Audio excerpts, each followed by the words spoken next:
Good, happy Saturday morning, November 23rd, 2019.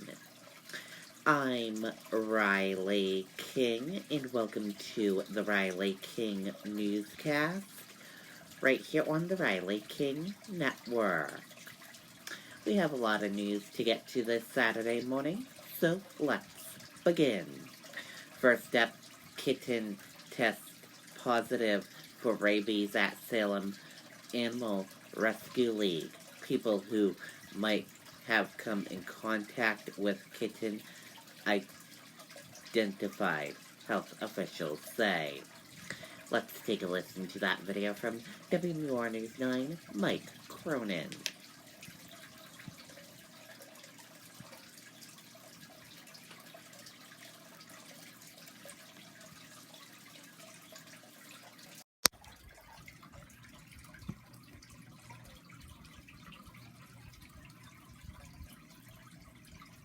Searching for a vacation rental for your family near the big game? Find it with Verbo. They search The Salem Animal Rescue League says it acted immediately, notifying staff, volunteers, and people who may have come in contact with a kitten infected with rabies. We've isolated those who could potentially be exposed and are working with those individuals at this time.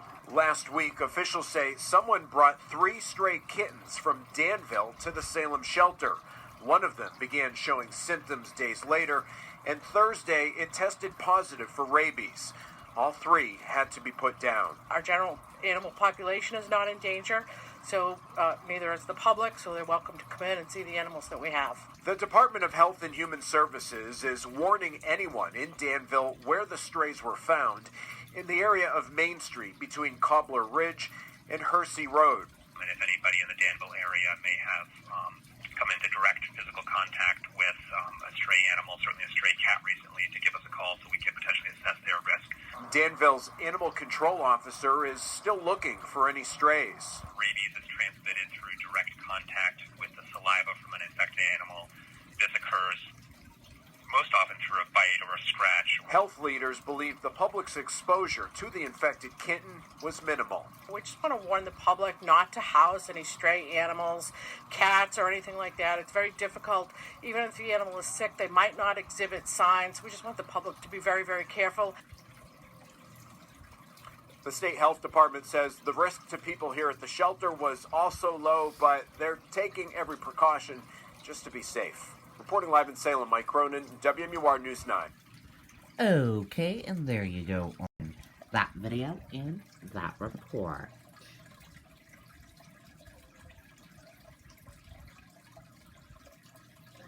Major project gets underway at Portsmouth Naval Shipyard. Ground broken on a paint blast and rubber facility.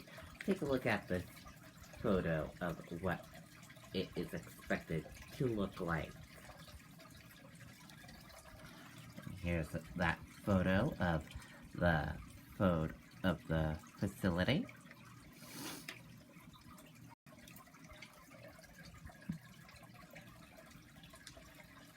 Some major projects have been in the works for years are beginning to take shape at Portsmouth Naval Shipyard. 2 U.S. senators joined the naval officials Friday in breaking ground on a paint blast and rubber facility that compares more than 65,000 square feet in consolidated warehouse compares about 29,000 square feet. Together, the project is worth nearly $80 million. The Navy also announced the award of a nearly $158 million contract for dry dock improvements. Republican Senator Susan Collins of Maine and Democratic Senator Jean Shaheen of New Hampshire attended the event Friday morning in Kittery, Maine. Officials said the project are key to modernizing and optimizing the shipyard. The General Accounting Office says equipment is aging beyond the expected life at all 4 of the nation's public shipyards. Pembroke man charged with possessing child sexual abuse images. Eric Bajor charged with 5 Class A felonies. Take a look at this photo of him. And this is Eric Bajor, as you can see in this photo here.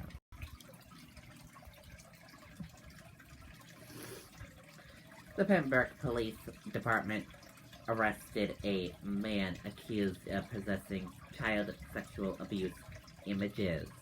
Eric Bajor, 37, was charged with 5 Class A felonies. According to press release, police, along with members of the Internet Crimes Against Children Task Force, served a search warrant in Kimball Street. Several computers and electronic equipment were seized where child sexual abuse material was found. Bajor was held without bail and has an arraignment scheduled for November 25th in Merrimack County Superior Court. Anyone with information on this case or others should call the Pembroke Police Department at 603-485-9173 or the Concord Regional Crime Line at 603-226-3100. Vigil held in Franklin for 13-year-old found murdered in 1971. Family hopes anyone with information on Kathy Golday's death contacts state police. Let's take a listen to that video from WMUR News 9, Siobhan Lopez.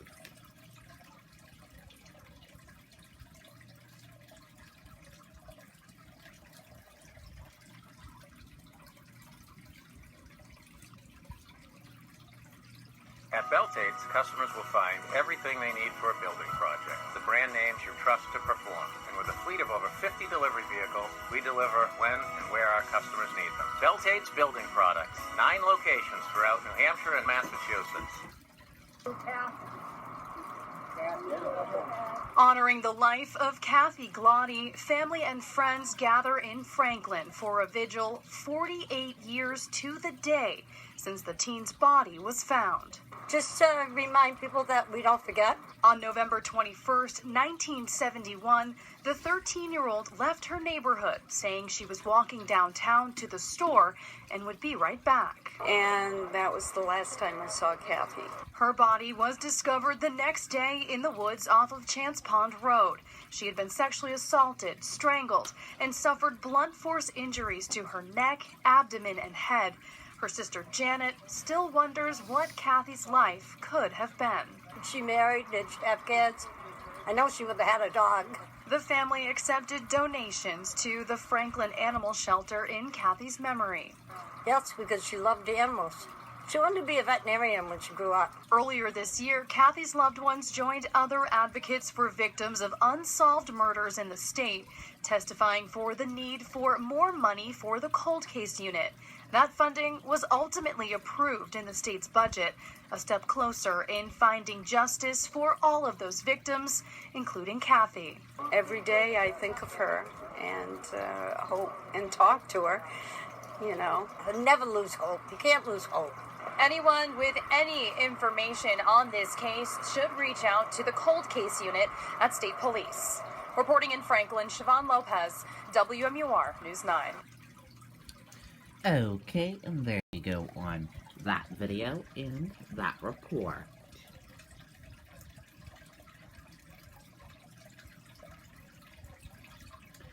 New Hampshire Native receives 10,000 tip during performance in Nashville.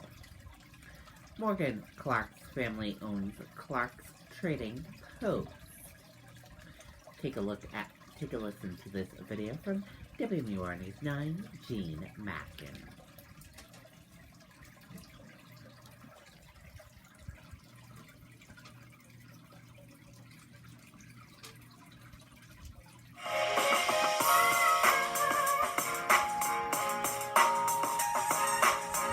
Imagine Morgan Clark's surprise when she spotted the check in her tip box after a gig at a Nashville hotel. It was a real check, and it was for $10,000.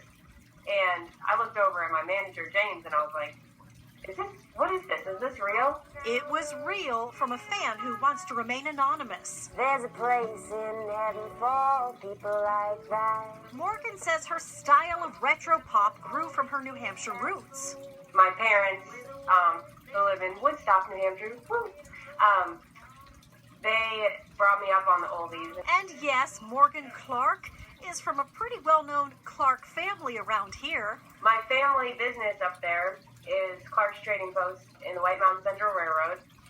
And so I actually grew up driving steam locomotives on the White Mountain Central Railroad with my dad and my sister and mom. We all worked there. Now she's singing her heart out in Nashville, where she plans to share some of her tip. $1,000 of it I am going to donate to the Salvation Army. And Morgan has a tip for other artists. Never give up on your dream, because you never know what God has in store for you. If you just stick to it, things will just pop up out of nowhere. Gene Mackin, WMUR News 9. Okay, and there you go on that video and that report. Very cool indeed.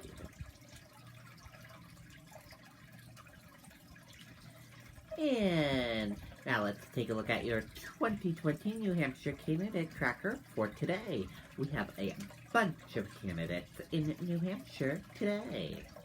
The first candidate we are talking about, Michael Bennett. He has 2 events today in New Hampshire. His first event, meet and greet with voters in Londonderry, New Hampshire at 1 p.m.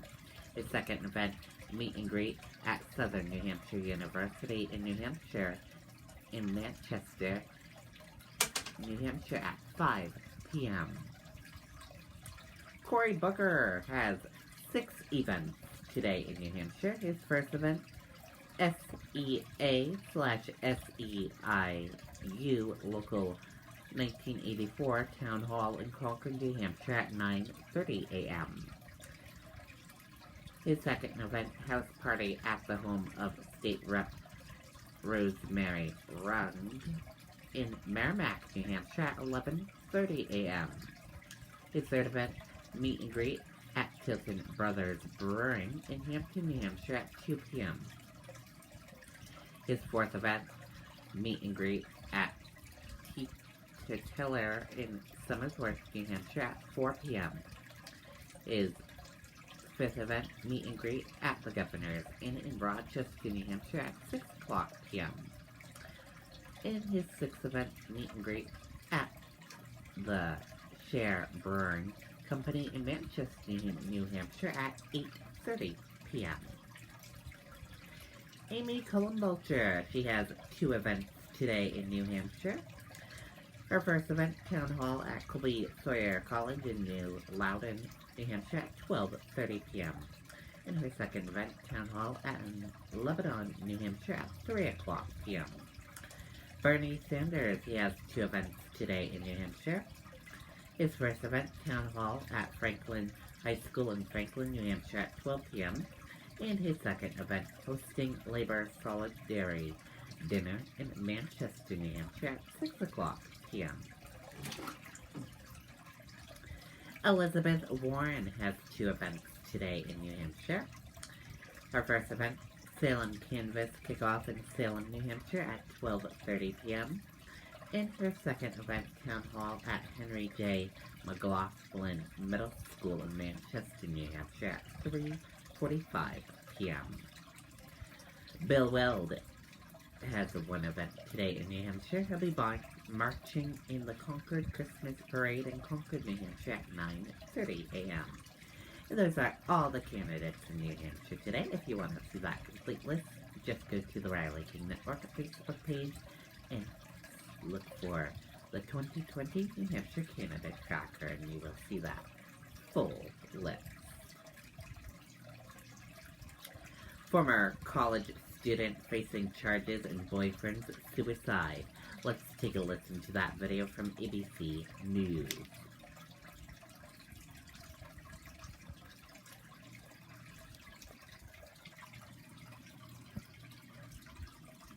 Dramatic moments in court today in the case of the former Boston college student accused in her boyfriend's suicide. She had sent 47,000 text messages. Authorities say some of them urging him to take his life. Well, today, prosecutors read some of those text messages aloud in court, and it was revealed she was on the roof of the building with her boyfriend when he jumped. Here's ABC's Gio Benitez. Tonight, former Boston college student In Young Yu facing a judge charged with the involuntary manslaughter of her boyfriend, Alexander Urtula. And how do you not plead? Thank you. Prosecutors say he took his own life after 47,000 texts from Yu spanning 2 months, many urging him to go kill yourself and go die. Prosecutors reading some of the texts in court. Can you go kill yourself? Leave me the alone. And if you don't die, I'm gonna kill myself. Urtula replying thousands of times, telling her he was hearing voices. I want you and the voices to stop. Stop telling me how worthless and pathetic I am and how much I deserve to die. But the defense releasing other texts from the moments before Urtula's death, where Yu tells him, "Stop, I'm crying, please. Don't leave me like that. If you ever loved me, stop." Prosecutors say she tracked Urtula with her phone, and a bombshell claim that Yu was on the roof when he jumped. The defendant proceeded to the garage, arriving at around 8:31 a.m. and was on the roof when Mr. Urtula jumped at approximately 8:44 a.m. Now Yu's attorney is blasting prosecutors. This DA decided to paint a fragile 21-year-old as a monster to the entire world, further traumatizing her. It also happens not to be true. Has Ms. Yu told you why she sent those text messages? The attorney not taking any questions, Yu was taken into custody intending to post bail.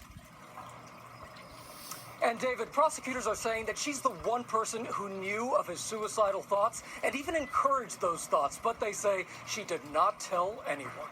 David. Gio Benitez reporting tonight. Thank you. Okay, and there you go on that video and that report. And that does it for this morning edition of the Riley King Newscast right here on the Riley King Network. I hope you all have a great rest of your Saturday, and I'll see you back here later on today for another newscast. And I'll have a news report coming up in a little bit. Goodbye, everyone.